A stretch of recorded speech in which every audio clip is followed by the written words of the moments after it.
വരെ ഈ ഡെയിലി ബ്രെഡിൽ മാത്രം സ്റ്റിക്ക് ഓൺ ചെയ്യും. അതാണ് ഇതിൻ്റെ അകത്തൊരു അബദ്ധം. അബദ്ധങ്ങൾ മനസ്സിലായില്ല. കുറച്ച് കഴിയുമ്പോൾ കർത്താവ് പറയും, ഓടരുതമ്മാവ് അറിയാത്ത എന്താ കാര്യം വെച്ച് കഴിഞ്ഞാൽ, നിങ്ങൾ ഈ വയറ്റിപ്പഴുപ്പിന് വേണ്ടി മാത്രമാണ് ദൈവത്തെ അന്വേഷിക്കണമെങ്കിൽ ദൈവം രണ്ട് സംഭവമാണ് പറയുന്നത്, ഭാഗ്യവും ഹതഭാഗ്യവും. ഭാഗ്യവും അധഭാഗ്യവും. എല്ലാ തലമുറകളും എന്നെ ഭാഗ്യവതി എന്ന് കീർത്തിക്കുമെന്ന് അമ്മ പറയും. പക്ഷേ ഹതഭാഗ്യമെന്നും സംഭവമുണ്ട്, ഭാഗ്യക്കേട്. ഭാഗ്യക്കേടെന്ന് പറയണത് 15:19. ഒന്ന് കുറഞ്ഞ ശ്രുതികണ്ട hallelujah. Take the word. 1 Corinthians 15:19. ഈ ജീവിതത്തിന് വേണ്ടി മാത്രം ഒന്ന് പറഞ്ഞേ, ഈ ജീവിതത്തിന് വേണ്ടി മാത്രമാണ്. ഈ ജീവിതത്തിന് വേണ്ടി മാത്രമാണ് ക്രിസ്തുവിൽ പ്രത്യാശ വച്ചിട്ടുള്ളവരാണെങ്കിൽ നമ്മൾ എല്ലാ മനുഷ്യരെയും കാൾ നിർഭാഗ്യരാണ്. മനസ്സിലായില്ലേ? ഇപ്പം ഭാഗ്യമുണ്ട്, സുവിശേഷത്തിൻ്റെ ഭാഗ്യങ്ങളുണ്ട്. അത് ദൈവാരൂപി ജീവിക്കുന്നവർക്ക് ഭാഗ്യങ്ങൾ ലഭിച്ചുകൊണ്ടിരിക്കാം. അത് അതിൻ്റെ മുഴുവൻ സാകല്യമായിട്ടാണ് മരിയൻ ബ്ലെസ്സഡ്നെസ് വരുന്നത്. അമ്മ പറയണത് ഈ തലമുറ മാത്രമല്ല, എല്ലാ തലമുറകളും എന്നെ ഭാഗ്യവതി എന്ന് കീർത്തിക്കും. പക്ഷേ ഇതിനകത്ത് ദൗർഭാഗ്യം വരാനുള്ള സാധ്യതയുണ്ട്. അതെന്താ കാര്യം? വയറ്റിപ്പഴുപ്പിന് വേണ്ടി മാത്രം ദൈവത്തെ ആശ്രയിച്ച കുഴപ്പമാണ്, ദൗർഭാഗ്യം വരും. അത് ഭയങ്കര സീരിയസ് ആണ്. അതാ 19:15. 1 Corinthians എന്താ പറയണത്? ഈ ജീവിതത്തിന് വേണ്ടി മാത്രമാണ് നിങ്ങൾ യേശുക്രിസ്തുവിലെ പ്രത്യാശ അർപ്പിച്ചെങ്കില് എല്ലാ മനുഷ്യരെക്കാളും എല്ലാ മനുഷ്യരെന്ന് പറയുമ്പോഴേ അറിയാവോ, എല്ലാ മനുഷ്യരെന്ന് പറയുമ്പോൾ നമ്മളോർക്കും എല്ലാ മനുഷ്യരും, എല്ലാ ലോകത്തോളം എല്ലാ മനുഷ്യരും. അങ്ങനെയല്ല, എപ്പിക്യൂരിയൻസിനാണ് ഈ പറയണത്. എല്ലാ മനുഷ്യരെന്ന് പറയുമ്പോൾ എപ്പിക്യൂരിയൻസ് എന്ന് പറഞ്ഞാൽ എന്താണ്? അവർ കർത്താവിൻ്റെ കാലത്ത് ജീവിച്ചിരുന്ന ഒരു വർഗമാണ്, ഒരു പ്രത്യേക തത്വശാസ്ത്രങ്ങൾ എല്ലാ കാലത്തും ഉണ്ടല്ലോ. മാർക്സിസം ഒരു തത്വശാസ്ത്രമാണ്. അതുപോലെ തന്നെ ഓരോ തത്വശാസ്ത്രങ്ങൾ, ഇപ്പം കോപ്പറേറ്റീവ്സത്തിൻ്റെ കാലമാണ് ഇപ്പോൾ. അതായത് കോപ്പറേറ്റീവ് ആധിപത്യം, കോർപ്പറേറ്റ് ആധിപത്യമല്ലേ. പിന്നെ അതുപോലെ തന്നെ വേറെ ഉണ്ട് പേഴ്സണൽ ഫെഡറലിസം. അതിപ്പോഴത്തെ ഒരു പ്രവണതയാണ്, പേഴ്സണൽ ഫെഡറലിസം. എന്ന് വെച്ച് കഴിഞ്ഞാൽ സ്വയം പ്രഖ്യാപിതമാകുന്ന അവസ്ഥ. സെൽഫ് ഡിക്ലറേഷന് ഏതാണ്ട് ഭരണഘടനയുടെ അത്രയും പവർ കാണിക്കുന്ന മനുഷ്യൻ്റെ സ്വയം ഔന്നത്യത്തിൻ്റെ പ്രഖ്യാപന കാലകം. അതിങ്ങനെ മനുഷ്യരാശി കടന്നു പോകുമ്പോൾ ഇങ്ങനെ പല ചിന്താധാരകൾ വരും. അതാണ് പറയണത്, എല്ലാ മനുഷ്യരും എന്ന് പറയണില്ലേ, പല ചിന്താധാരകൾ സൂക്ഷിക്കുക. എപ്പിക്യൂരിയൻസിൻ്റെ പ്രോബ്ലം എന്താണ്? ബൈബിൾ കാലത്തിൽ എപ്പിക്യൂരിയൻസിൻ്റെ പ്രോബ്ലം ഇന്ത്യയിലുണ്ടായിരുന്ന ചാർവാകൻസ്, അതേ കാലത്തിലുണ്ടായി. അവർ പറയണത് എന്താണ്? Yesterday is dead and God.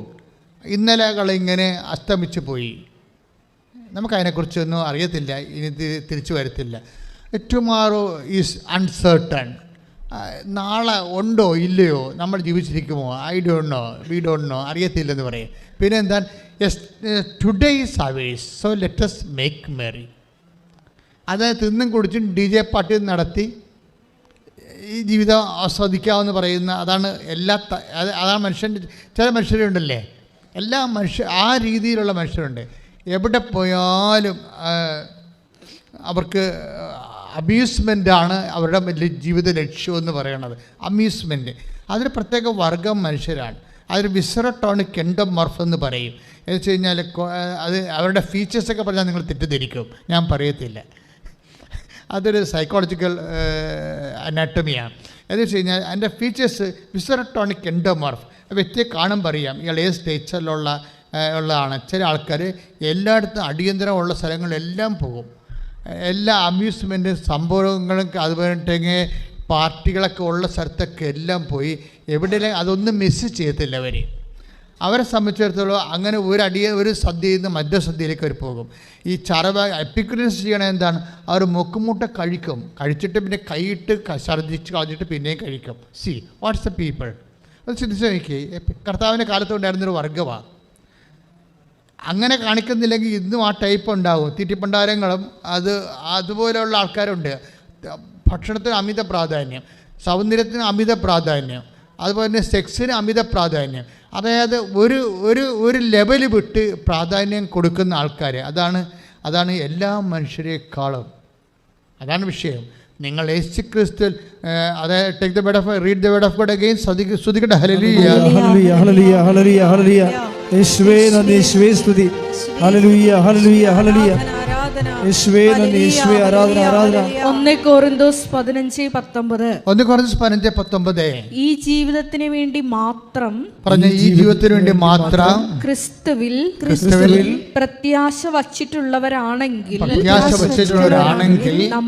നമ്മൾ എല്ലാ മനുഷ്യരെയും നിർഭാഗ്യരാണ്.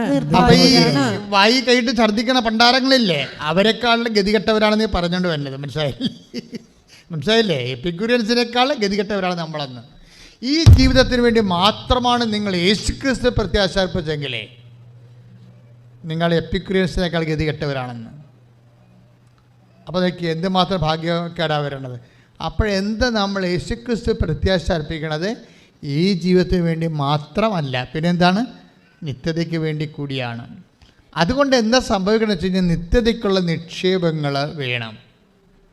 നിത്യതയുടെ നിക്ഷേപങ്ങൾ. ഞാൻ എപ്പോഴും എൻ്റെ സഹോദരനോട് പറയണത്, എൻ്റെ മക്കളെ, എന്തെങ്കിലും പ്രാർത്ഥന ഞാൻ നിങ്ങളോട് പറയാമോ? രഹസ്യമാണ്, പറയാമോ എന്ന് എനിക്കറിയത്തില്ല. എൻ്റെ മനസ്സിലിരിപ്പാണ്, ഗുണമാണോ ദോഷമാണോ എന്നറിയത്തില്ല. എന്ത് സംഭവം എന്നറിയാമോ? എൻ്റെ മനസ്സിലിരിപ്പ് എപ്പോഴും പറയണത്, ഒരു 10 കാര്യം ദൈവത്തോട് നമ്മൾ ചോദിച്ചാൽ 5 കാര്യം കിട്ടരുതെന്നുള്ള ആഗ്രഹക്കാരനാണ് ഞാൻ. നിങ്ങളിത് പറഞ്ഞാൽ നിങ്ങളോട് അപ്പടി എടുക്കത്തില്ല. പക്ഷേ എൻ്റെ മനസ്സിരിപ്പ് ഇതാണ്. എന്താ കാര്യം വെച്ച് കഴിഞ്ഞാൽ 10 കാര്യം നമ്മൾ ദൈവത്തോട് ചോദിച്ചാൽ 5 കാര്യം കിട്ടരുത്. എന്താ കാര്യം എന്നറിയാമോ? കിട്ടാത്ത കാര്യങ്ങൾ നിങ്ങൾക്ക് തോന്നണുണ്ടോ? ഈശോ എന്താ പറഞ്ഞിരിക്കണത്? ചോദിക്കുവിൻ നിങ്ങൾക്ക് ലഭിക്കും. അതാണ് പ്രശ്നം. Take the word of God. സ്തുതിക്കട്ടെ. Hallelujah hallelujah hallelujah hallelujah hallelujah. യേശുവേ ആരാധന ആരാധന ആരാധന. യേശുവേ നന്ദി, യേശുവേ സ്തുതി. Hallelujah hallelujah. ലൂക്ക 11:9. ലൂക്ക 11:9. ചോദിക്കുവിൻ നിങ്ങൾക്ക് ലഭിക്കും. പറഞ്ഞേ, ചോദിക്കുവിൻ നിങ്ങൾക്ക് ലഭിക്കും. നിങ്ങൾക്ക് ലഭിക്കും. അന്വേഷിക്കുവിൻ നിങ്ങൾ കണ്ടെത്തും. മുട്ടുവിൻ നിങ്ങൾക്ക് തുറന്നു കിട്ടും. അപ്പൊ മുട്ടുവിൻ നിങ്ങൾക്ക് തുറന്നു കിട്ടുമെന്ന് പറഞ്ഞില്ലേ? അപ്പോഴേ ഇതെപ്പോഴാണ് തുറക്കണത്, എവിടെയാണ് തുറക്കണമെന്ന് ഈശോ പറഞ്ഞിട്ടില്ല. ചോദിക്കുന്നതിന് ലഭിക്കും. മനസ്സിലായി? എപ്പോഴാണ് ലഭിക്കുക എന്ന് ഈശോ പറഞ്ഞിട്ടില്ല. ചില കാര്യങ്ങൾ ഇവിടെ ലഭിച്ചില്ലെങ്കിൽ എവിടെയെങ്കിലും ലഭിക്കാനുള്ള സാധ്യതയുണ്ടെന്നാണ് ഈശോ പറഞ്ഞിരിക്കുന്നത്. കൈയിടിച്ച് കർത്താവിനെ സ്തുതിരല്ലേ. ഞങ്ങളുടെ കേൾക്കപ്പെടാത്ത പ്രാർത്ഥനകളെ നിത്യതയെ ലക്ഷ്യമാക്കി മുന്നേറുവാൻ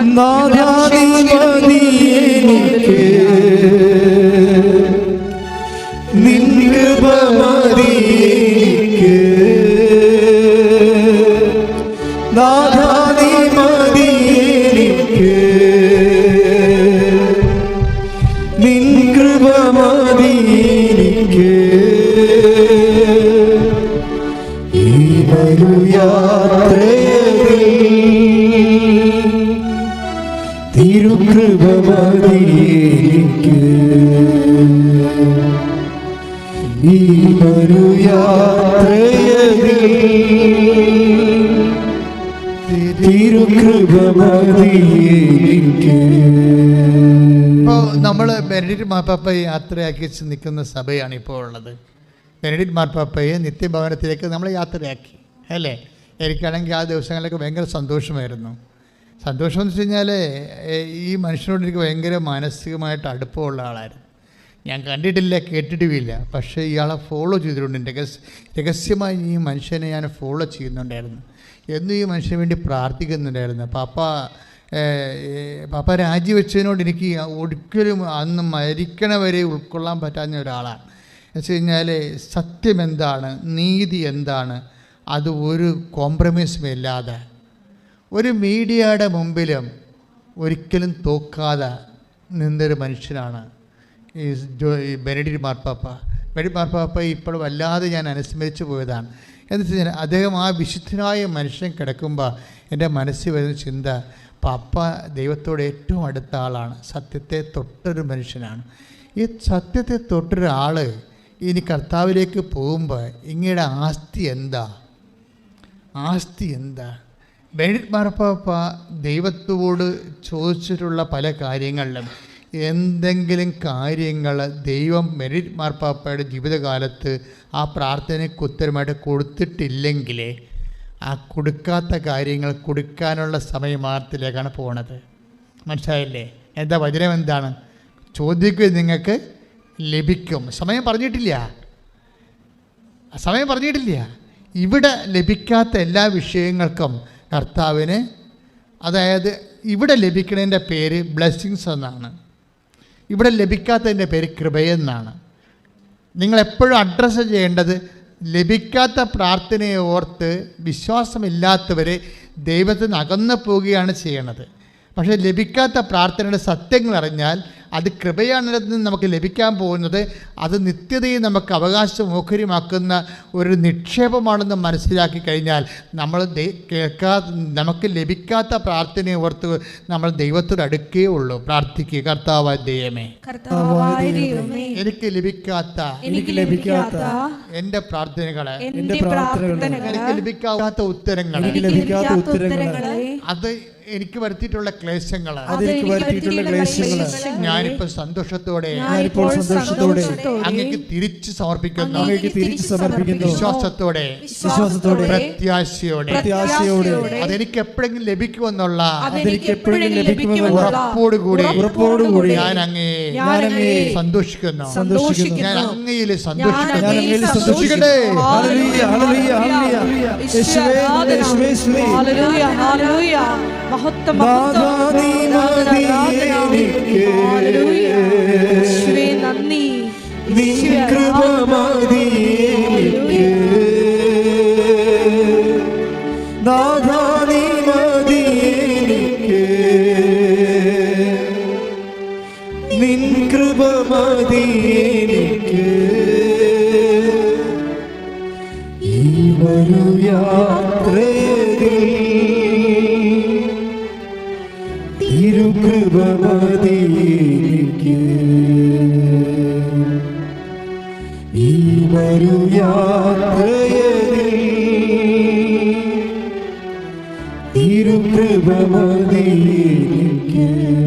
പരിശുദ്ധ പരമദിവ്യകാരുണ്യത്തിന്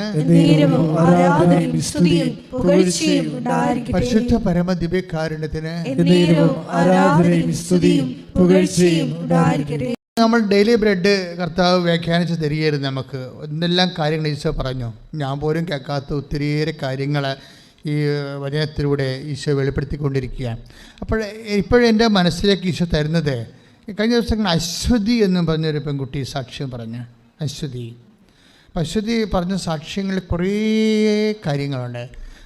ഒരു പ്രശ്നം വെച്ചാൽ അശ്വതി ഫസ്റ്റ് ടൈം ഒരു ക്രിസ്ത്യൻ ഫെയ്ത്തിലേക്ക് ആദ്യം വരുന്ന ആളാണ്. അപ്പോൾ ഈ ഉടമ്പടി ധ്യാനം വളരെ നന്നായ രീതിയിൽ സ്വകാര്യമായിട്ട് അതിൽ കൂടുന്ന ആളാണ്. പക്ഷേ അശ്വതി ഒരിക്കലും അവൾക്ക് മുതുകത്തൊരു മുഴയുണ്ടായി.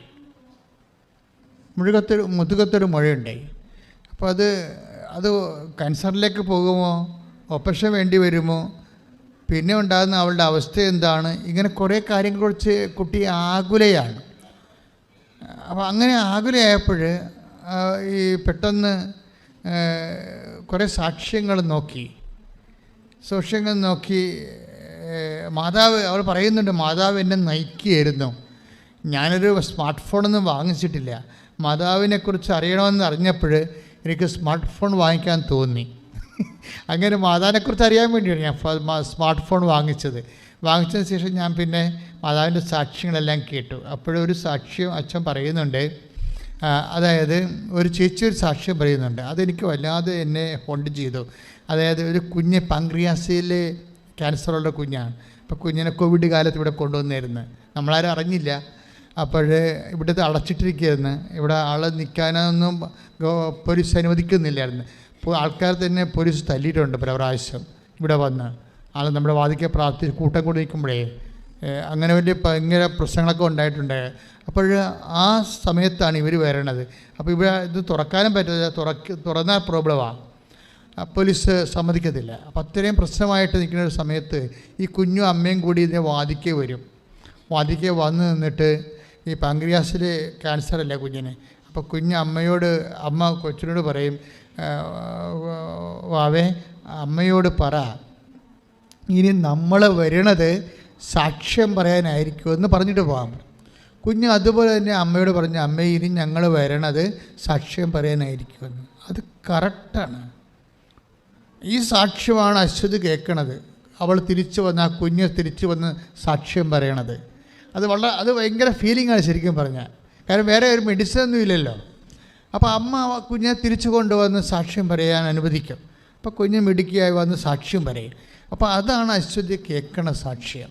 അപ്പോൾ അവളുടെ വിശ്വാസം വല്ലാത്ത രീതിയിൽ അങ്ങോട്ട് വളരും. ഈ സാക്ഷ്യങ്ങൾ കേൾക്കണ മക്കളെ, സാക്ഷ്യങ്ങൾ ആണ് ഏറ്റവും കൂടുതൽ നമ്മൾ ഏറ്റവും കൂടുതൽ ടോർച്ചർ ചെയ്യപ്പെടുന്ന സാക്ഷ്യങ്ങളാണ്. ഇപ്പോൾ ഒത്തിരി ട്രോളൊക്കെ വരുന്ന സാക്ഷ്യങ്ങളല്ലേ, ട്രോളിങ് വരണം. നമ്മളെന്താ വന്നാൽ അതിൻ്റെ അകത്ത് അധികം ഓവറായിട്ട് ശ്രദ്ധിക്കാത്തതിൻ്റെ കാരണം നമ്മൾ ജനങ്ങൾക്ക് അവരെ കവനൻ്റ് എക്സ്പീരിയൻസ്, ദൈവം നമുക്കൊരു പുതിയ പ്രാർത്ഥനാ പദ്ധതി തന്നിരിക്കുകയാണ്. അപ്പോൾ അതിൽ നമ്മൾ പഴയ ധ്യാനകേന്ദ്രങ്ങളുള്ള വെള്ളപടി, മദ്യപാനം മാറുക, അല്ലെങ്കിൽ അതുപോലെ തന്നെ രോഗസൗഖ്യങ്ങളുണ്ടാകുക മാത്രമല്ല, മനുഷ്യൻ്റെ ആധ്യാത്മികവും ഭൗതികവുമായ സമഗ്രമായ വിഷയങ്ങളാണ് ഉടമ്പടിയിൽ ദൈവം അഡ്രസ്സ് ചെയ്യണത്. അപ്പോൾ പുതിയ പുതിയ വിഷയങ്ങളും പുതിയ പുതിയ അനുഭവങ്ങളും ആയത് കാരണം ജനങ്ങൾക്കൊരു സ്ഥിരം പ്ലാറ്റ്ഫോം നമ്മൾ കൊടുത്തിരിക്കുകയാണ്. എല്ലാ ദിവസവും കയറി ജനങ്ങൾ അവരുടെ ഉടമ്പടി അനുഭവങ്ങൾ പങ്കുവെക്കാൻ. അപ്പോൾ ഓരോരുത്തർ, ചിലർക്ക് നല്ല വിദ്യാഭ്യാസം ഉണ്ടാകും, ചിലർക്ക് അധികം വിദ്യാഭ്യാസം ഉണ്ടാകത്തില്ല. അവരുടെയൊക്കെ സ്റ്റാറ്റസ് അനുസരിച്ചുകൊണ്ട് അവരുടെ എക്സ്പീരിയൻസ് പറയും. നമ്മളതിനെ ഹോണർ ചെയ്യും. പക്ഷേ ചില ആൾക്കാർക്ക് അവർ സാക്ഷ്യം പറയുമ്പോൾ നമ്മൾ അന്ധവിശ്വാസം പ്രചരിപ്പിക്കണം എന്നൊക്കെ തോന്നും. പക്ഷേ നമ്മൾ വിശ്വാസം തന്നെയാണ് പ്രചരിപ്പിക്കുന്നത്. അവരുടെ വിശ്വാസമാണ് പ്രചരിപ്പിക്കുന്നത്.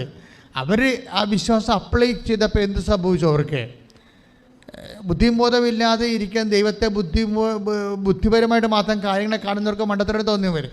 പക്ഷേ ഈ നിഷ്കളങ്കരായ മനുഷ്യർ അവരുടെ ഒരു സങ്കടകാലത്ത് ക്രിസ്തുവിലുള്ളവരുടെ വിശ്വാസം പ്രഖ്യാപിച്ചപ്പോൾ അവർക്കെന്ത് സംഭവിച്ചു, അവരതെങ്ങനെ പ്രഖ്യാപിച്ചു, അവർക്കെന്ത് സംഭവിച്ചു എന്ന് നമ്മൾ കേൾക്കുമ്പോൾ, ഇപ്പോൾ അശ്വതിയുടെ പ്രശ്നം തന്നെ എന്താണ്? അശ്വതി ഈ ധ്യാനം കൂടിയപ്പോൾ അശ്വതിയോട് ഡേറ്റ് ഇട്ട് പ്രാർത്ഥിക്കാൻ പറയണത് കേട്ട്. അശ്വതിയോട് പറഞ്ഞതല്ല, പൊതുവെ പറഞ്ഞതാണ് ഡേറ്റ് ഇട്ട് പ്രാർത്ഥിക്കാൻ. അപ്പോൾ അശ്വതി ഒരു സെപ്റ്റംബർ 4 എന്ന് പറഞ്ഞ് ഡേറ്റ് ഇട്ട്. എന്താ കാര്യം? പ്രശ്നം എന്താണ്? അവരുടെ മുതുകത്തൊരു കുരുവാണ് പ്രശ്നം. മുതുകത്തൊരു കുരു ഇങ്ങനെ മുഴ വരെ പൊങ്ങുകയാണ്.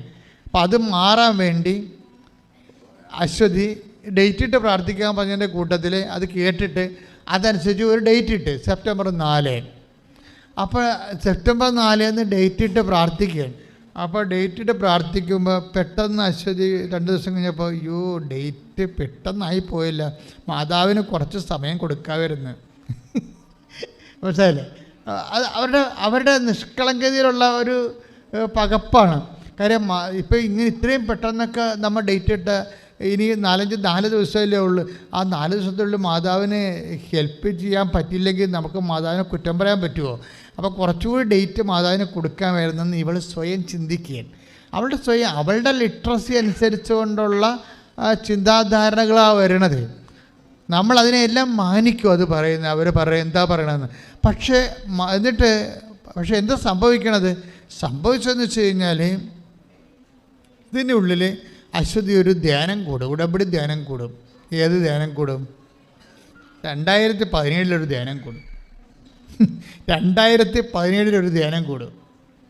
2017 ധ്യാനം എന്ന് പറയുമ്പോൾ ഇപ്പോൾ എത്ര കൊല്ലമായി? 5 കൊല്ലമായില്ലേ? 5 കൊല്ലം മുമ്പുള്ളൊരു ധ്യാനം കൂടുകയാണ്, ഉടമ്പടി ധ്യാനം കൂടുകയാണ്. കുടുംബം എന്താ പറയണത്? അന്ന് അച്ഛൻ പറയുന്നുണ്ട്, ഇപ്പോഴ് ആരാധനയ്ക്ക് പറയുന്നുണ്ട്, ഇപ്പം മുതുകത്ത് മുഴയുള്ളവരെ കർത്താവ് കാണിക്കുന്നുണ്ട്.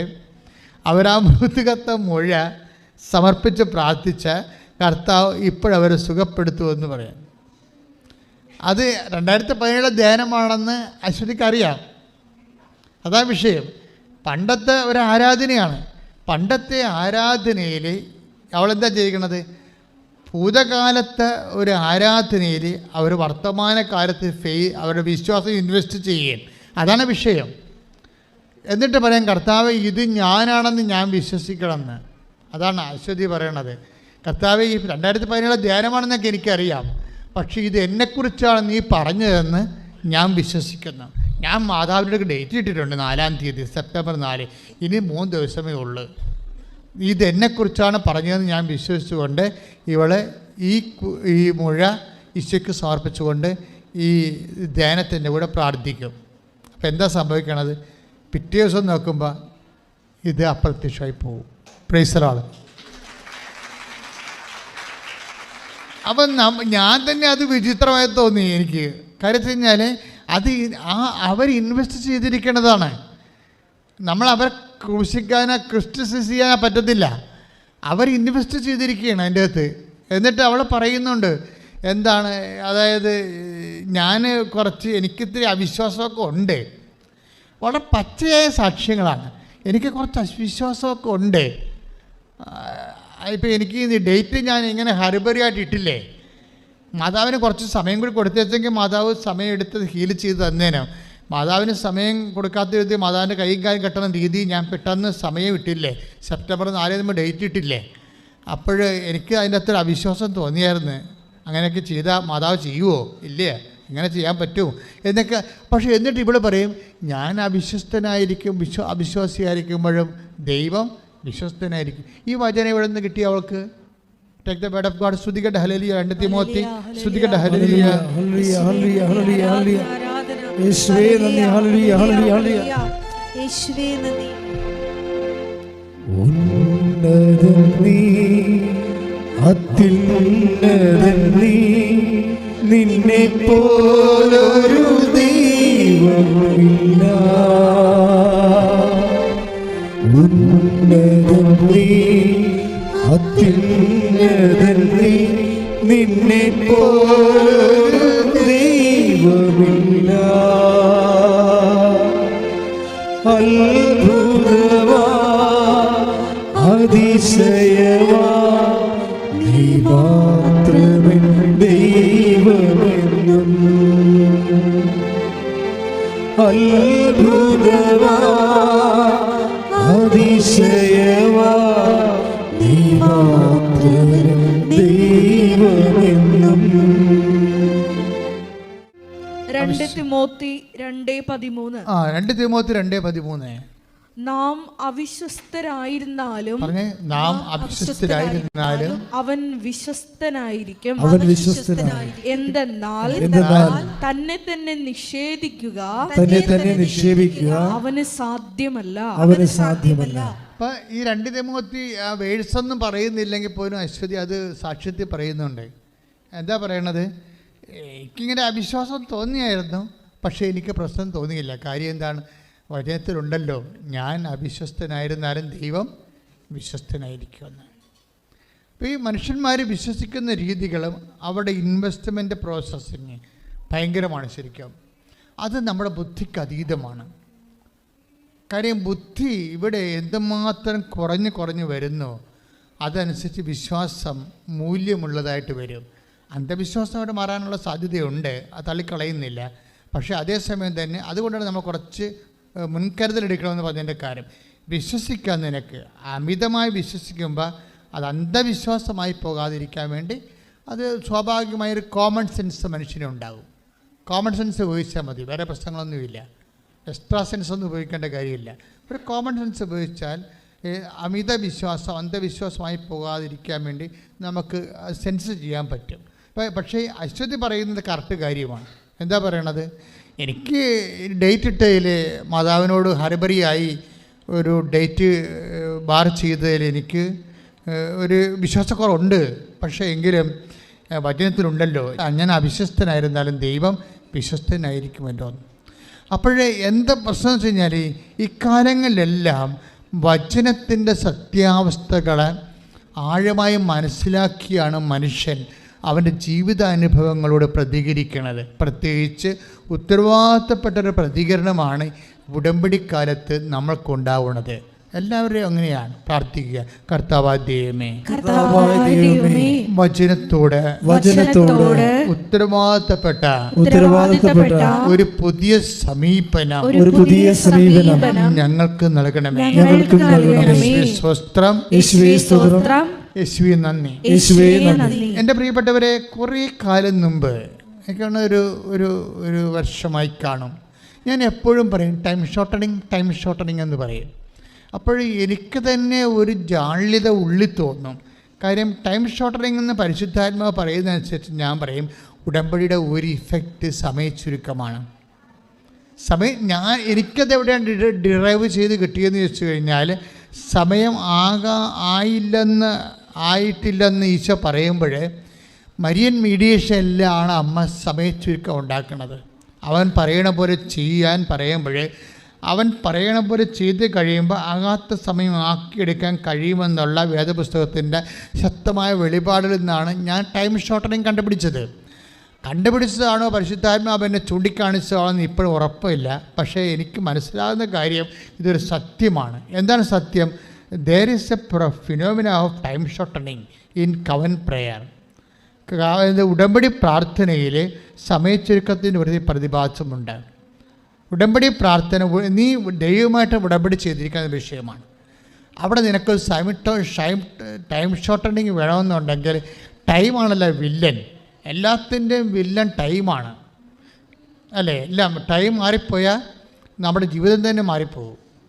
അപ്പം ടൈം ഇപ്പം നമ്മൾ സമയ ഘടികാരം നെഞ്ചിൽ ചാർത്തിയാണ് പരിശുദ്ധ അമ്മ 2004 പ്രത്യക്ഷപ്പെട്ടത്.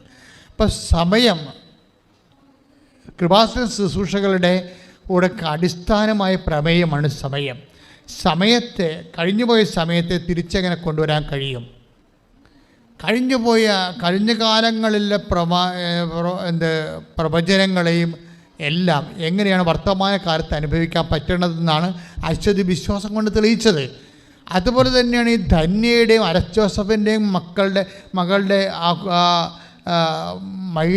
മൈലോ ഇതില്ലേ, എന്താണ്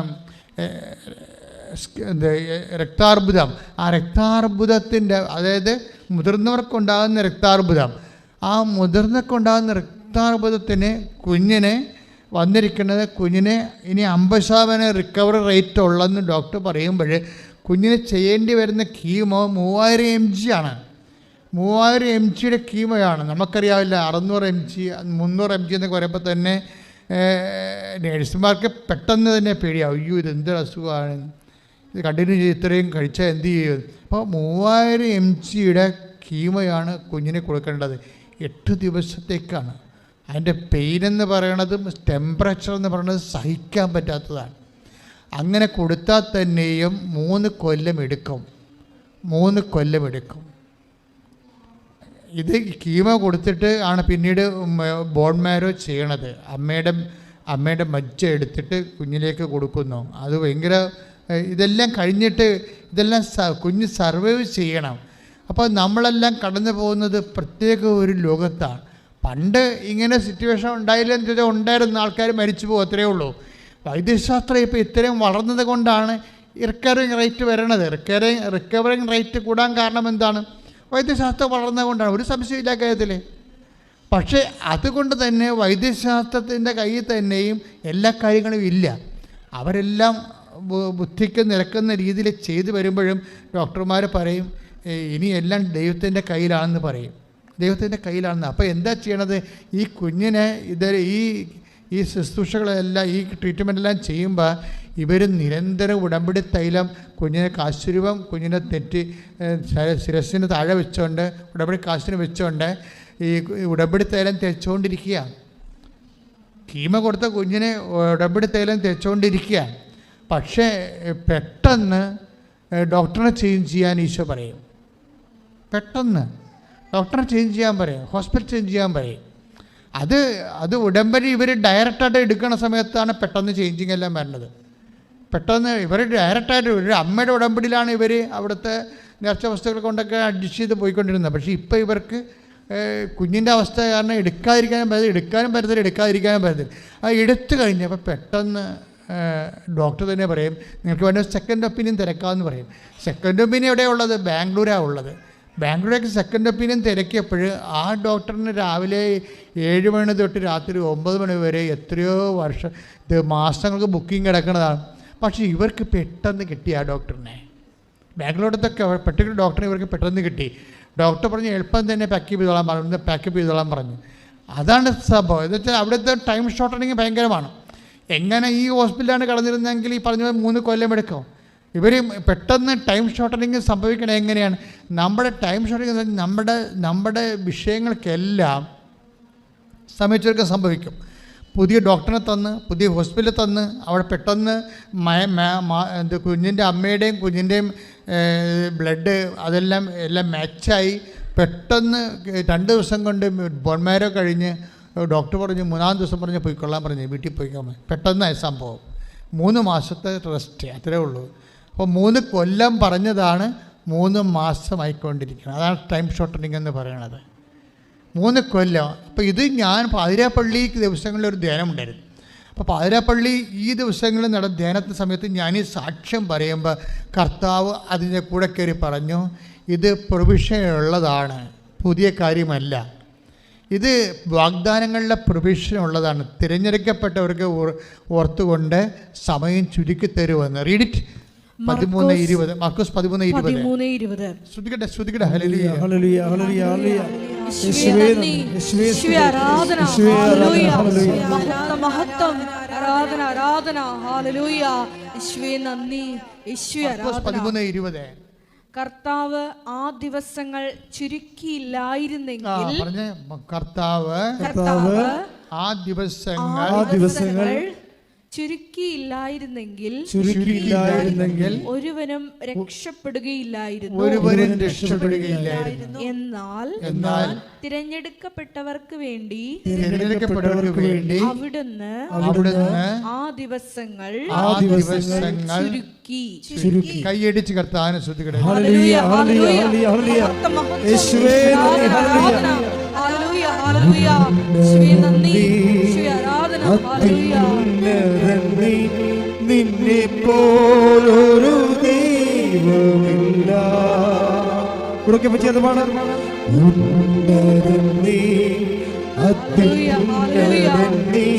നിന്നെ പോലൊരു ദൈവമില്ല. ആരാധന, അതിശയവാ. Hallelujah, hallelujah, hallelujah. യേശുവേ നന്ദി, യേശുവേ ആരാധന, ഹല്ലേലൂയ. അതിശയവാ. Hallelujah, hallelujah. യേശുവേ നന്ദി, യേശുവേ ആരാധന, ഹല്ലേലൂയ, ഹല്ലേലൂയ. കൈകളടിച്ചു കൊണ്ടുപോകണം. യേശുവേ ആരാധന, ഹല്ലേലൂയ. മഹത്വം, ആരാധന. നിന്നെ പോലൊരു ദൈവമില്ല. ഉന്നതൻ നീ, അത്യുന്നതൻ നീ, നിന്നെ പോലൊരു ദൈവമില്ല. അത്ഭുതവാ, അതിശയവാ, നീ മാത്രമേ ദൈവമെന്നും. എല്ലാവർക്കും എഴുന്നേറ്റ് നിന്നുകൊണ്ട് കരങ്ങളടിച്ച് ഈശോയെ സ്തുതിച്ച് ആരാധിക്കാം. അതിശയവാ, നീ മാത്രമേ ദൈവമെന്നും. സ്തുതിക്കട്ടെ. Hallelujah, hallelujah.